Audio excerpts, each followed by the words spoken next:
अस्सलाम वालेकुम नाजरीन, आप देख रहे हैं न्यूज़ टॉक। मैं हूं यशवीन जमाल। आज सुप्रीम कोर्ट में नैब तरामीम का रद्दम करार देने के खिलाफ इंट्रा कोर्ट अपीलों पर जस्टिस काजी फाइज ईसा की सरबराही में 5 रुकनी लार्जर बेंच ने समाअत की। नैब तरमीम केस में अदालती मावन ख्वाजा हारिस की जानिब से दलाइल दिए गए, जबकि हुकूमत की जानिब से अदालत में बानी PTI को जेल में मैसर सहूलियात के हवाले से जवाब जमा करवा दिया गया। हुकूमत ने अपने जवाब में नैब केस की गुज़िश्ता समाअत पर बानी PTI की जानिब से कैद तन्हाई में रखे जाने की शिकायत को मुस्तरद कर दिया। अपने जवाब में हुकूमत का कहना था कि गुज़िश्ता समाअत पर बानी PTI की जानिब से हुकूमत पर यह इल्जाम आयद किया गया था कि उनकी वुकला की टीम से मुलाकात नहीं करवाई जा रही और उनको कैद तन्हाई में रखा गया है। हुकूमत का अपने जवाब में मजीद कहना था कि हकायक की दुरुस्तगी के लिए बानी PTI से मुलाकातियों की माहाना तफसील और उनकी बैरक की तस्वीर मुंसलिक की गई हैं। इसके अलावा अगर अदालत जरूरी समझे तो एक जुडिशल अफसर तैनात कर दे जो हुकूमत की जानिब से जमा करवाए गए दस्तावेजात की तस्दीक कर ले। हुकूमत की जानिब से बानी PTI की जेल बैरक की जो तस्वीर अदालत में जमा करवाई गई हैं, इसमें बानी PTI को मिलने वाली सहूलियात का बगौर जायजा लिया जा सकता है।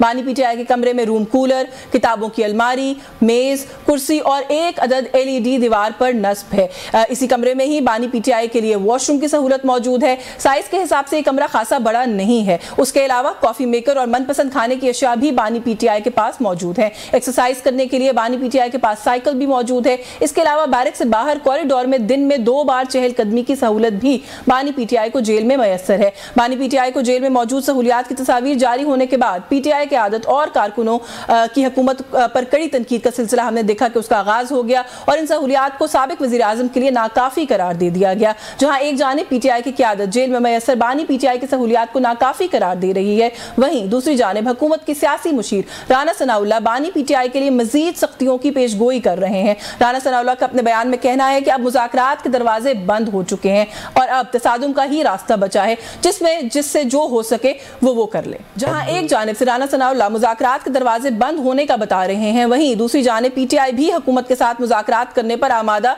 नहीं दिखाई देती। साबिक सदर आरिफ अलवी का मुज़ाकरात के हवाले से कहना है कि मुज़ाकरात माली से नहीं बल्कि चौकीदार से होंगे जो अपने आप को घर का सरबराह समझता है। मैं अगर कोई घर के लिए बात करने जाऊं तो किससे बात करूं? घर के मालिक को तलाश करूंगा, घर में जो रह रहा है उसकी बात करूंगा। अगर चौकीदार कहता है कि मैं घर का मालिक बन गया हूं तो उससे बात करूंगा। मैं बानी से तो बात नहीं करूंगा। बाहर जो खड़ा हुआ है ठेले वाला, उससे थोड़ी बात करूंगा। ये जो फॉर्म 45 वाले हैं, ये 47 वाले हैं, ये तो ठेले वाले भी नहीं है। जी व्यूअर्स, इन्हीं सभी इश्यूज पर कुछ और भी मामलात हैं, उन पर भी बात करेंगे। आज मेरे साथ कुछ सीनियर तज्जियाकार, एंकर पर्सन मौजूद हैं। मेरी बहुत ही प्यारी दोस्त है, सीनियर जर्नलिस्ट है मारिया मेमन ने ज्वाइन किया। बहुत शुक्रिया मारिया आपका, आपके वक्त के लिए। सीनियर जर्नलिस्ट हैं, एंकर पर्सन है सजाद मीर साहब मौजूद हैं। सर बहुत शुक्रगुजार हूँ आपकी भी, आपने प्रोग्राम में वक्त दिया। सजाद मीर साहब, सर आपसे गुफ्तगू का आगाज़ कर लूँ। कुछ विजुअल्स का दिन है कल से और आज। कल हमने कुछ PTI की खवातीन के विजुअल्स देखे, फिर आज हमने देखा कि साबिक प्राइम मिनिस्टर बानी PTI इमरान खान साहब किस सेल में उनको रखा गया है, उसकी कुछ डिटेल्स और कुछ तस्वीर जो है वो सामने आई। तो जो आज की तस्वीर है, अगर उन्हीं से शुरू कर लूँ सर, कैसे देख रहे हैं इन पिक्चर्स को आपके ख्याल में कि उनको एक प्रिविलेज हासिल है, उनको बहुत अच्छे तरीके से ट्रीट किया जा रहा है, और साथ ही साथ ये भी कहिएगा कि इन तस्वीर का आपके ख्याल में पॉलिटिकल फायदा होगा PTI को या नुकसान? नहीं जी, तस्वीर का जो मामला है उसमें मैं ज़रा कमेंट्री करना चाहता। PTI को एक लिहाज से इसका कोई ज्यादा फायदा नहीं पहुंचेगा, लेकिन दूसरी तरफ जो बात मैं करना चाहता हूँ वो ये है कि आम तौर पर यह कहा जा रहा है कि बानी PTI को जेल में सहूलतें मुयस्सर नहीं है, और ये बयान खुद बानी PTI ने दिया, जबकि पूरी दुनिया जानती है कि सूरत ये नहीं है, हकीकत ये नहीं है। ऐसी सूरत में डट के झूठ बोलना उनके किसी पैरोकार को तो शायद जेब देता हो, शायद जेब देता हो, लेकिन कम से कम उन्हें जेब देता कि वो एक ऐसा बयान दें जो बिल्कुल 100% गलत हो। उनको जेल में जो सहूलतें दी गई हैं वो आमतौर पर कैदियों को नहीं दी जाती। वो कहते हैं 3 कमरे हैं, बरामदे में सैर कर सकते हैं, मशीन में वर्जिश कर सकते हैं, TV देखते हैं, सब कुछ करते हैं। बल्कि अगर उनके मज़ामीन बाहर छपते हैं तो इसका मतलब ये है कि उनका राब्ता बाहर की दुनिया से भी है, और बहुत सी ऐसी बातें साबित होती हैं जिससे लगता है कि वो एक आजाद कैदी के तौर पर वहां जी रहे हैं। अच्छा मीर साहब, आपने कहा ना कि एक आम कैदी को वो सहूलियात मैसर नहीं है। आज जस्टिस अतर मिनल्ला ने भी वैसे ये बात कही है, वो आम कैदी हैं भी तो नहीं ना सर, फॉर्मर प्राइम मिनिस्टर हैं पाकिस्तान के। माजी में जो वज़ीर आज़म जेलों में रहे हैं, ACs भी लगे थे कमरों में, अटैच्ड वॉशरूम्स भी थे, वहाँ पे खाने पकाने का सामान मैसर था, एक हेल्पर उनको लिए अवेलेबल हुआ करता था। ये सारी बातें भी रिकॉर्ड पर हैं। किस कैदी के पास 3 कमरे थे? किस कैदी के पास वर्जिश की मशीनें थी? जिस कैदी के पास ये सारी सहूलतें मुयसर थी, बटन का उसको कोरबा मिलता था, या कहता घर से खाना ले आए, घर से खाना आ जाया करता था। ये तो वहीं उनका खाना तैयार होता है, सब कुछ होता है, सब सहूलतें होती है, सब बात आ रही है। अगर माजी में मिलती थी, मिलनी चाहिए थी। मैं ये नहीं कहता कि हर कैदी को वो सहूलत दो जो इस खास कैदी को दी जा रही है। कैदी कैदी है, ना वो आम होता है ना खास होता है। और अगर किसी ऐसी जुर्म के सिलसिले में वो अंदर हो जो कि यानी कि कोई आईनी जुर्म ना गिना जाए, बल्कि उसकी बजाय बिल्कुल एक क्रिमिनल ऑफेंस हो, तो फिर उसको खास सहूलतें देना जो है वो इस्तेहकाक है स्टेट का। वो देना चाहती तो दे, नहीं देना चाहती तो ना दे। ठीक है, मैं इस वक्त पे पढ़ना नहीं चाहता। मैं ये कहना चाहता हूँ कि जो बात उन्होंने कही है और बयान किया है कि मुझे कैद तन्हाई में रखा गया है, तो वह आप इस बात को जरा देखने की ये जेब नहीं देता कि उस तरह का बयान दे। हमारी अदालतें ऐसी करती हैं जिन पर बहुत सी शुबहात पैदा होते हैं। और देखिए, अगर अदालतों के अंदर तकसीम हो गई और फिर अदालतों का तसादम हो गया हमारी एस्टेब्लिशमेंट के साथ, तो समझिए पाकिस्तान की रियासत का रास्ता जो एक जमहूरी ढांचा है वो तलपट होकर रह जाएगा। बिल्कुल ठीक है सर, चले इस पर भी बात करते हैं। जो आप अदालतों में तकसीम की बात कर रहे हैं और जो आपका एक पॉइंट ऑफ व्यू है वो आगे मैं जरा मारिया को गुफ्तगू में शामिल कर लूं। जो खाने की आपने बात की है कि खाना घर से आया करता था लेकिन यहाँ पकाने वाली बात नहीं थी, वो तो अलीमा खान साहिबा ने कहा है कि हम अखराजात खुद उठा रहे हैं। लेकिन मैं आपकी तरफ आती हूँ, जरा मारिया को गुफ्तगू में शामिल कर लूँ। मारिया, किस तरह से देख रही हैं? एक तो how do you look at the entire thing? तस्वीर ये माजी में भी हम देखते रहे, कभी सेल्स में से, कभी लॉकअप्स में से सियासतदानों की तस्वीर निकालना या वो किस कंडीशन में रह रहे हैं उसकी तस्वीर निकालना। एक तो क्या कोई मैसेजिंग करने की कोशिश होती है, इसको कैसे देखती हैं? दूसरा, आपको क्या लग रहा है, ये कोई सीसीटीवी कैमरा की आपको लग रही है तस्वीर, या आपको लगता है स्पेशली ली गई है सेल की पिक्चर्स? नहीं लग रहा है स्पेशली ली गई है। मोस्ट प्रॉब्ली जब खान साहब गए होंगे अदालत में अपनी पेशी के लिए तो पीछे वो खाली होगा तो उधर तस्वीरें ले ली होंगी। देखिए, मेरे लिए यास्मीन जो सबसे बड़ा प्रॉब्लम है ना वो ये कि हम बहस किस बात पे कर रहे हैं। हम बहस इस बात पे कर रहे हैं उस कमरे की लेंथ कितनी है, विड्थ कितनी है, एसी है नहीं है, खाने हैं, सिक्योरिटी है, एक रूम है, 7 कमरे हैं। लेकिन जो हार्ट ऑफ द हार्ट में जो सबसे बड़ा जो नुक्ता है जिसके ऊपर बहस होनी चाहिए है कि इमरान खान साहब इस वक्त जेल में सिर्फ इस वजह से हैं क्योंकि कहीं किसी अदालत में ये बात जेर बहस है कि उनकी बीवी की जो माहवारियां हैं उनकी इद्दत की ड्यूरेशन के साथ तालमेल नहीं बनता, रब्त नहीं बनता। Look at the absurdity of this case. आप शुरू हुए तोशाखाना से, फिर आप एक साइफर केस लेकर आ गए, फिर एक 9 मई का केस, यानी कितने बड़े बड़े कौमी सलामती के एलिगेशंस थे और आपने उनको ट्राई किया। वहां पर अदालतों में से उनको क्लीन चिट मिल गई। अब आप कहते हैं जी प्रोसिक्यूशन ने केस कमजोर बनाया, तो प्रोसिक्यूशन किसके कब्जे में होता है? जिसकी हुकूमत उसकी प्रोसिक्यूशन होती है। जब खास तौर पे रियासत की इतनी इंटेंट हो कि हम बिल्कुल कैफरे किरदार तक पहुंचाएंगे, उसके बाद अगर आपके पास सिर्फ ये केस रह जाए कि जी उनकी बेगम की माहवारी जो थी वो हमने गिनी है, वो पूरी नहीं है, उसकी काउंट ठीक नहीं है, इस वजह से इस शख्स को जेल में होना चाहिए, तो ठीक है। फिर अब आप अगर आपने उस पे खाने का मेन्यू उनको किस स्क्वाड में, किस जेल में रखा हुआ है, वो डेथ का सेल है, क्या है, ये तो सारी ट्रिवियल बातें हैं ना। चलिए वो बिल्कुल I totally take your point, इसके ऊपर भी मैं बात करती हूँ। लेकिन सिंस क्योंकि आज पिक्चर्स आई हैं, ये जो पाकिस्तान तहरीक इंसाफ, जो मीर साहब अभी बात कर रहे थे, पाकिस्तान तहरीक इंसाफ की तरफ से और खासतौर पर खान साहब ने खुद भी पिछली हेयरिंग में कहा नायब तरमीम केस की कि जी मुझे कोई बुनियादी सहूलियात भी मैसर नहीं की जा रही। ये नैरेटिव गलत साबित हो गया है? देखिए, जो तस्वीर है जाहिर सी बात है हुकूमत के हाथ में, मैं तो बड़े पहले इंतजार कर रही थी कि ये तस्वीर सामने आ जाए, बिकॉज ये तो बात काफी देर से तहरीक इंसाफ कर रही है। चले बड़ी देर की मेहरबान आते आते मुझे तो अभी भी वो एक सॉलिटरी कन्फाइनमेंट ही नजर आ रही है। वो जो पूरे रूम्स हैं उसमें अगर कोई और कैदी आसपास है, हो नहीं सकता सिक्योरिटी के रीजंस की वजह से। जेल तो जेल ही होती है जी। अब वो कोई घर तो हो नहीं सकता, ये कोई रेस्ट हाउस तो है नहीं कि जहां पर नजर बंद कर दिया हो, या घर तो नहीं है जिसको सब जेल डिक्लेयर कर दिया, कोई अस्पताल का बेड तो नहीं है जहां से निकल के आप जेल से निकल कर वहां पर चले जाएं और पूरी अपनी जो सजा है वहां पे काटें, या रेस्ट हाउसों में काटें, या घरों पे काटें, या किसी हॉस्पिटल के किसी बेड पे काटें। अब ये जेल है और जेल ऐसी ही होती है। जेल ऐसे ही होती है। इसमें अगर वो तहरीक इंसाफ वाले चाहें कि उनको और ज्यादा कोई सहूलियात मिलनी चाहिए थी, मैं वो भी देख रही हूँ उनकी तरफ से भी ये नैरेटिव है कि देखें हमारे कौमी हीरो को इस कमरे में रखा हुआ है। जेल ऐसी ही होती है, ठीक है। और 1 साल निकाल गए हैं खान साहब, अब देखते हैं मजीद कितना निकालते हैं, या हुकूमत अपने इनको मजीद कितना अंदर रख सकती है। ये दोनों भी बड़े इंपॉर्टेंट क्वेश्चंस हैं कि कितना अंदर रख सकती है और वो कितना अंदर रह सकते हैं। इस पर बात करेंगे क्योंकि मुज़ाकरात से लेकर अब जो है वो बात गद्दारी के मुकदमात तक भी आ चुकी है। आपने स्टेटमेंट देखी होगी राना सनाउल्लाह साहब की, मैं उसकी तरफ आती हूँ। इम्तियाज गुल साहब सीनियर तज्जियाकार हैं, उन्होंने भी हमें प्रोग्राम में ज्वाइन किया। बहुत शुक्रिया सर आपका, आपके वक्त के लिए। सर आज जो विजुअल्स आए हैं, जो तस्वीर आई हैं, सुप्रीम कोर्ट ने जाहिर है कहा था कि रिपोर्ट किया जाए किन कंडीशंस में रखा गया है, तो ये तस्वीर सामने आई है। कैसे देखते हैं इस मामले को? पाकिस्तान तहरीक इंसाफ जो कह रही थी कि जी कोई बुनियादी सहूलियात नहीं है, गलत साबित हो गया मौक़िफ़ उनका।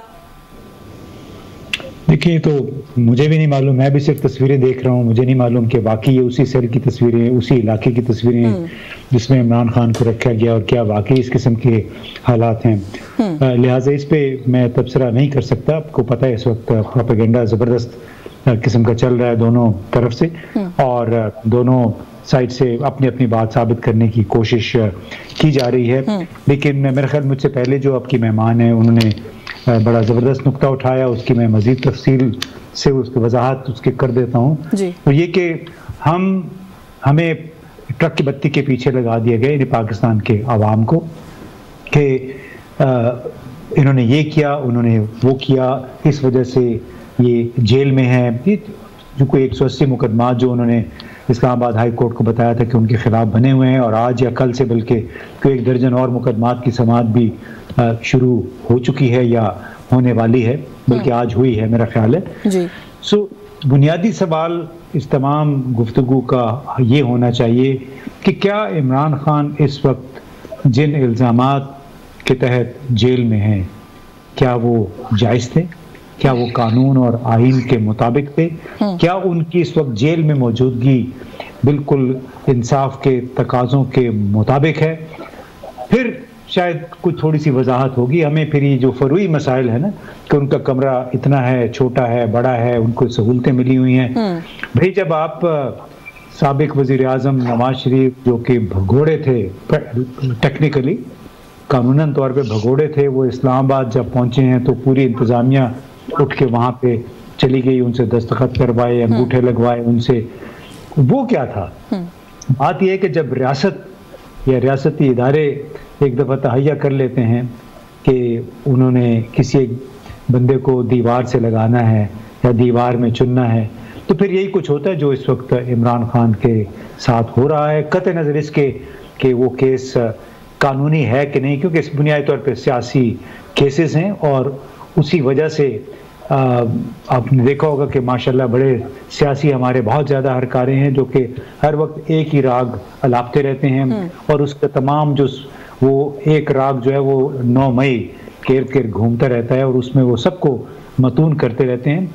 तो हमें थोड़ा सा कौमी मीडिया पे बैठ के भी ये भी सबसे पूछना चाहिए कि क्या ये तमाम केसेस जायज़ हैं, जायज़ है कि नहीं है। बिल्कुल ठीक है सर। मुझे इजाज़त दें, ब्रेक का कहा जा रहा है, ब्रेक से वापस आके कुछ इस इशू पर भी मजीद बात करते हैं। 9 मई की क्योंकि आपने बात की है, तो 2 खवातीन जिनको मेरा ख्याल है 14वीं या 15वीं दफ़ा, एक को कल और एक को आज दोबारा री अरेस्ट कर लिया गया, उस इशू पर भी बात करेंगे। व्यूअर्स हमारे साथ रहिए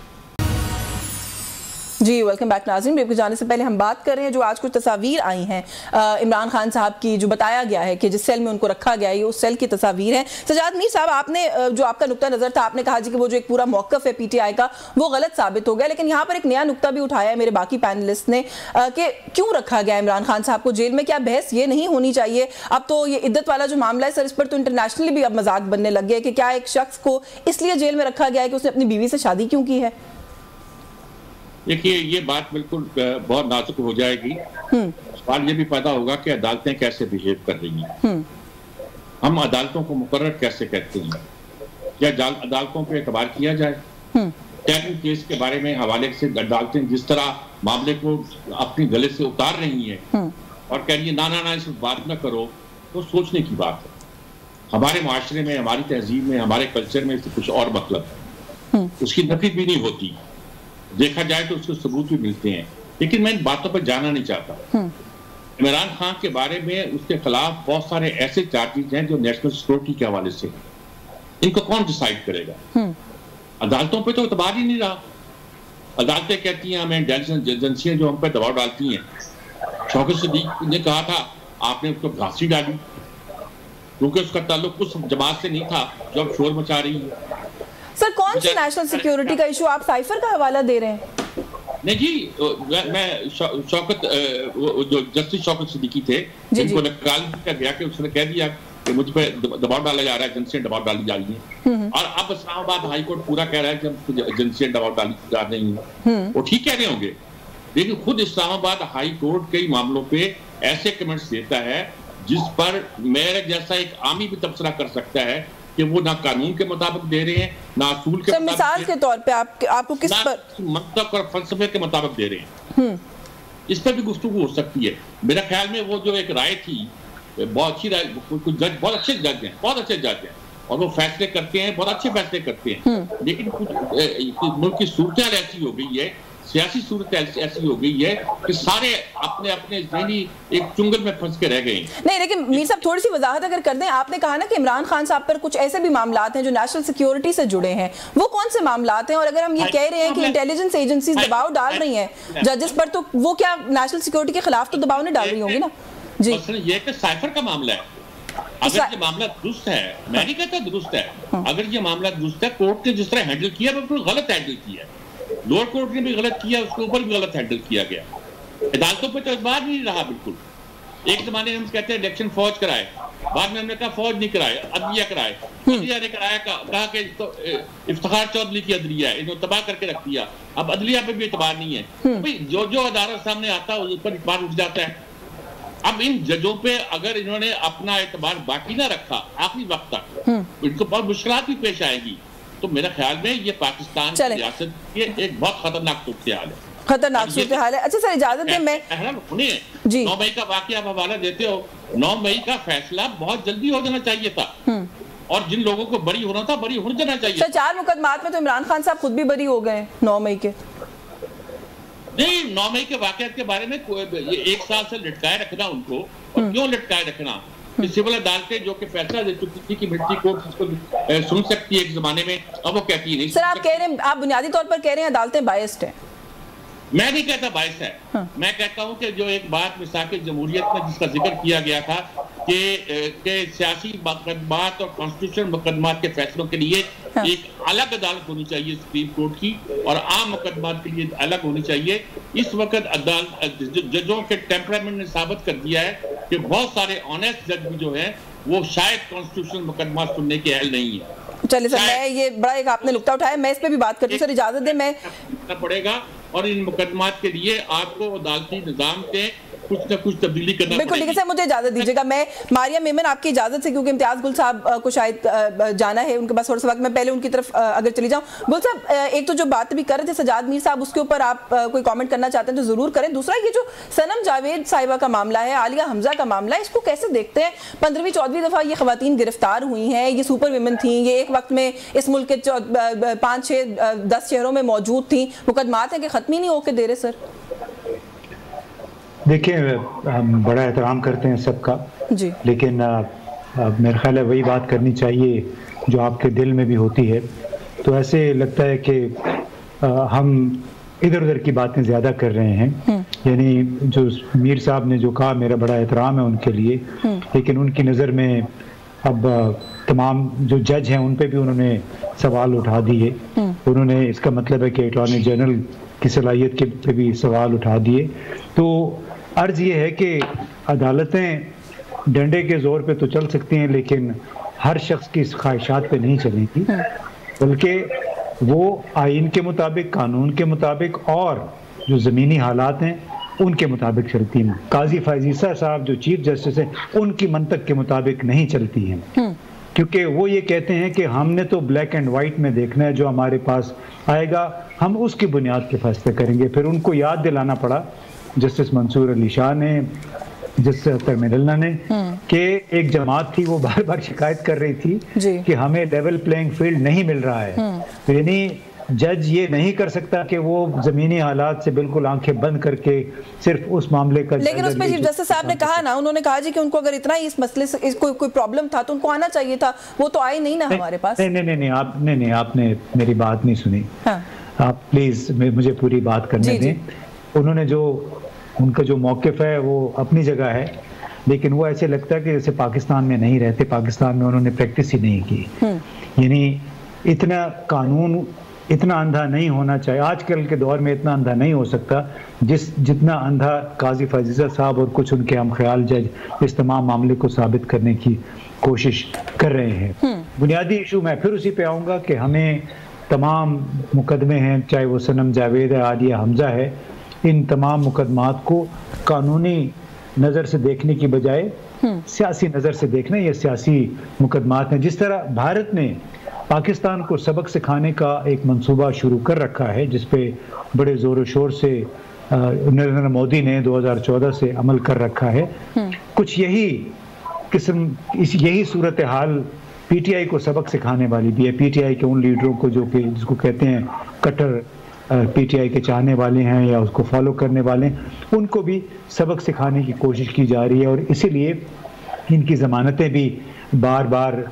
कैंसिल हो जाती हैं, फिर उन्हें गिरफ्तार कर लिया जाता है। दुनिया मतलब एक तो इद्दत का केस तो आपने कह दिया, लेकिन जितने भी केसेस बने हुए हैं इनकी अक्सरियत पे दुनिया भर में पाकिस्तान के अदालती निज़ाम का, उन लोगों का जिन्होंने ये मुकदमा दायर किए कि एक ही शख्स 5 जगह एक ही वक्त में 5 मुख्तलिफ शहरों में तशद्दुद के वाक़यात में मुलव्वस पाया गया।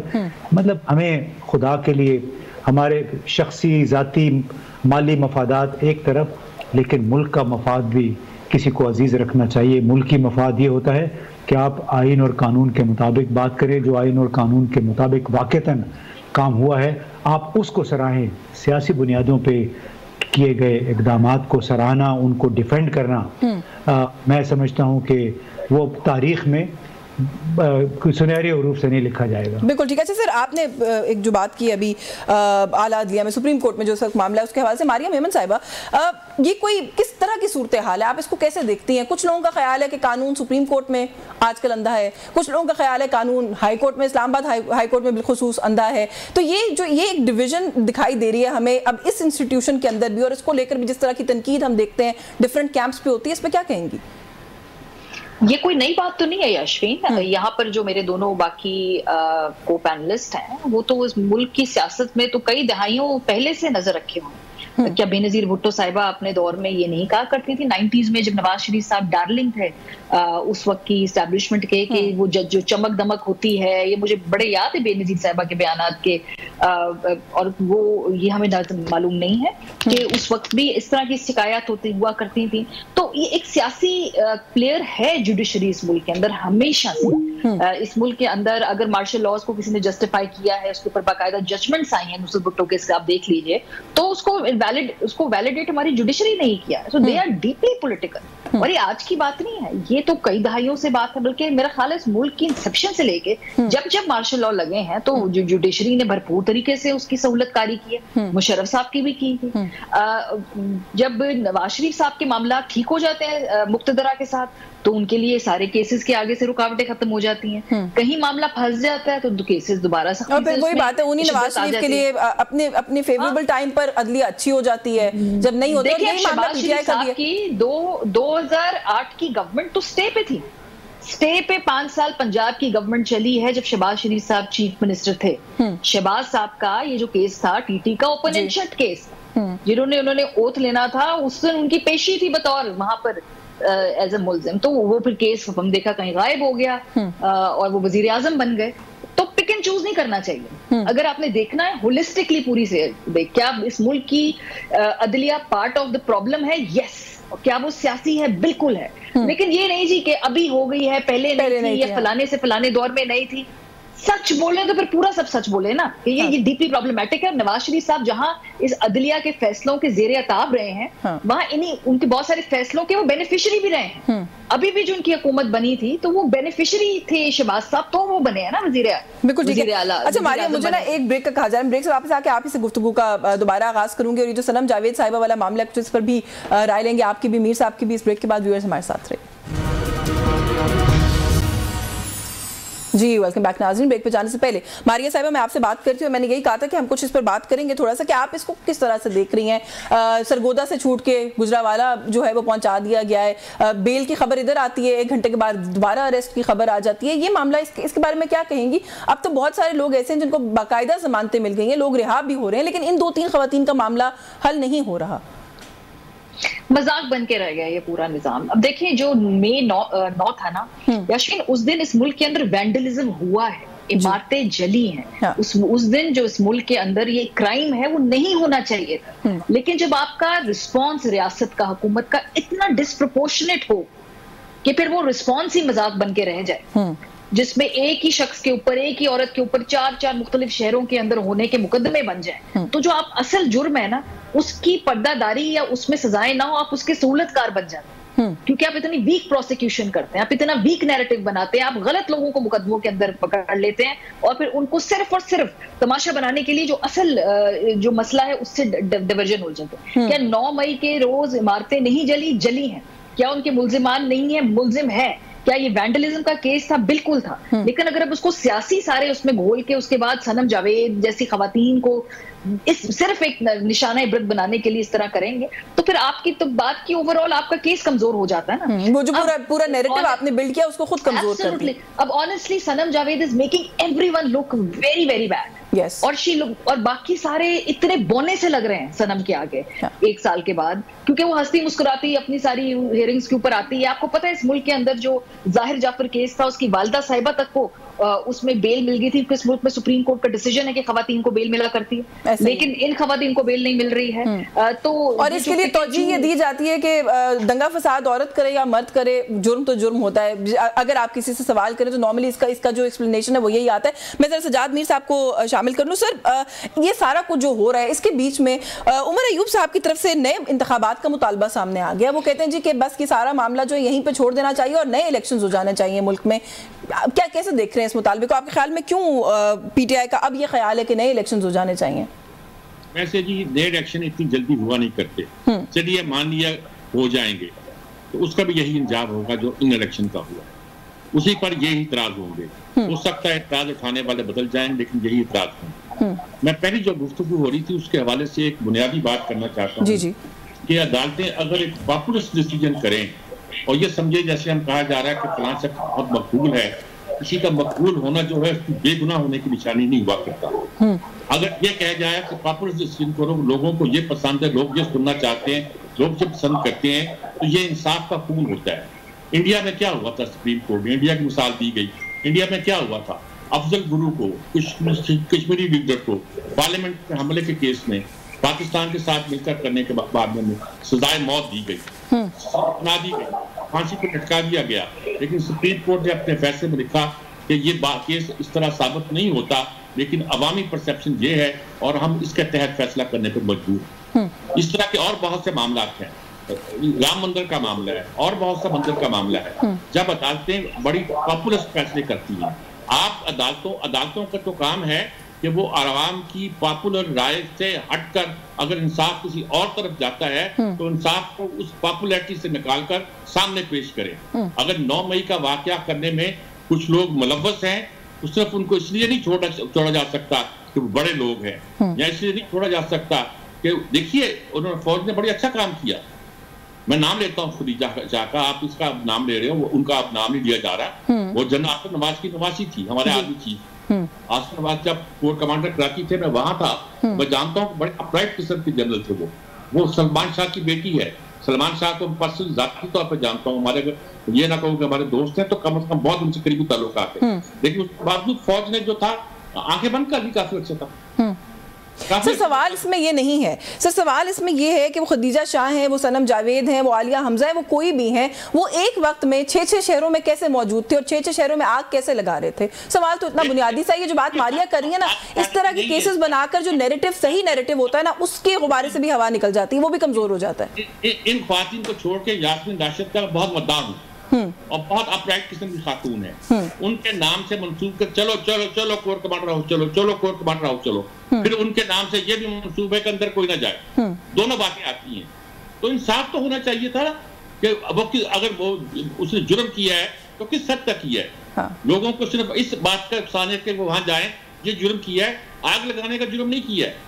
और अगर उसको कुछ सजा होनी थी तो होके खत्म हो चुकी होती है अब तक। लेकिन हमने बात को इतना कंफ्यूज किया, इतना टूल दिया कि बात अब फैलते हमने उन लोगों को हीरो बना दिया यहाँ जो मेरा ख्याल में विलन बनने की सख्त नहीं रखते। सो बेसिकली आप एग्री कर रहे हैं जो मारिया कह रही थी कि कुछ चीजों को सियासत उसके अंदर शामिल करके इतना कंफ्यूज कर दिया गया है कि अब जो असल लोग हैं जो इन्वॉल्व थे उनका कोई पता नहीं है और मामला जो है वो सियासी हो गया है। अच्छा मारिया मेमन साहिबा, क्विकली इस पे मैं चाहती हूँ आप कमेंट करें। अगर हम पीटीआई के कैंप की बात करें उधर भी और हुकूमत के कैंप की बात करें उधर भी, आपको लगता है कुछ शिफ्ट हुआ है नैरेटिव का या सोच का? क्योंकि मैंडेट चोरी वापस करेंगे, डाका वापस करवाएंगे अपना से लेकर नए इंतखाबात का सफर तय कर लिया उमर अयूब साहब ने। राना सनाउल्लाह साहब पहले मुज़ाकरात की बात करते थे, अब कहते हैं कोई मुज़ाकरात नहीं होंगे, गद्दारी के पर्चे होंगे इमरान खान पे।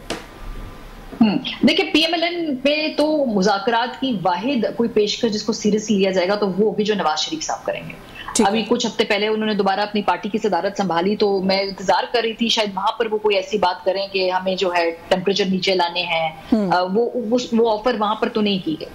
तो राना सनाउल्लाह साहब पता नहीं किसकी वहां पे ये बातचीत करेंगे क्योंकि उनकी अपनी पार्टी में भी ना यकसुई है, ना उनकी पार्टी के एक्शंस, ना उनकी पार्टी के वर्ड्स और ना उनकी पार्टी की बाकी लीडरशिप इस डायलॉग के ऊपर कोई सीरियसली बात करे। अगर नवाज शरीफ साहब ये कहेंगे तो फिर हम उसको सीरियसली लेंगे, वरना तो जाहिर सी बात है आपने एक पॉलिटिकल डिबेट को डाइवर्ट करने के लिए दूर की आप बात करते रहते हैं। लेकिन इमरान खान साहब कि अगर जेल जाके बहुत लोग सियासत में उनका एक नया जहत आ जाती है ना, एक नई आंख थर्ड आई खुल जाती है, तो उम्मीद हम ये कर सकते हैं कि वो शायद पुरानी गलतियां अगर ना दोहराएं, जो पहले उन्होंने पूरी पॉलिटिकल क्लास को साइडलाइन किया और सिर्फ एक मुक्तदरा के साथ ताल्लुकात बनाए रखे, अपने तमाम अंडे अभी भी वो ऐसे ही नहीं कर रहे। अभी भी जब कहते हैं मुज़ाकरात करेंगे तो एक ही जगह करेंगे, इनसे हाथ नहीं मिलाएंगे। ये गलती दोहराएंगे तो फिर शायद इसका मतलब ये होगा कि शायद उन्होंने कुछ नहीं सीखा है, क्योंकि अगर एक ही बास्केट में अंडे रखेंगे वो जो बास्केट गिर जाती है तो फिर आपका सारा माल चला जाता है। हाँ। दरवाजे खुले रखने चाहिए है, बातचीत करनी चाहिए है, डायलॉग को हमेशा चांस देना चाहिए है। क्या होगा, डायलॉग फेल हो जाएंगे, नाकाम हो जाएंगे, उनका कोई रिजल्ट नहीं निकलेगा, अगली पार्टी आपको चकमा दे देगी। लेकिन डायलॉग बुरे से बुरे हालात में, जंगों में भी, अच्छे वक्त में, बुरे वक्त में होते हैं, सियासी एंटिटीज के बीच में होते हैं। आज नहीं होंगे तो 2 साल बाद होंगे, 2 साल बाद नहीं होंगे तो 5 साल बाद होंगे। बस हमें देखना ये कि हम कितना वक्त जाया मजीद करना चाहते हैं और कितने अरसे तक मुल्क को हैजान में बरपा रखना चाहते हैं। इस पूरे निजाम की अगर आगे बढ़ने की कुंजी है तो वो सियासतदानों के मिल के बढ़ने की होगी, अकेले कोई भी आगे नहीं बढ़ सकेगा। I think very rightly said and very well said कि लिटमस टेस्ट ये होगा कुछ सीखा है कि नहीं सीखा, कि क्या फ्लेक्सिबिलिटी शो करते हैं कि नहीं करते, जो कि अभी तक तो वैसे लग रहा है कि नहीं कर रहे। बट लेट्स सी, कुछ और वक्त दे के देखते हैं। वक्त खत्म हो गया। बहुत शुक्रिया आपका मारिया मेमन साहब, आपके वक्त लिए, आपने प्रोग्राम में आज वक्त दिया। सजाद मीर साहब, thank you so much sir for your time. Imtiaz गुल साहब के शुक्रगुजार हैं, प्रोग्राम में आज हमारे साथ मौजूद रहे न्यूज़ टॉक से। आज के लिए बस यही कुछ। यशवीन जमाल को इजाजत दीजिए। अल्लाह हाफिज।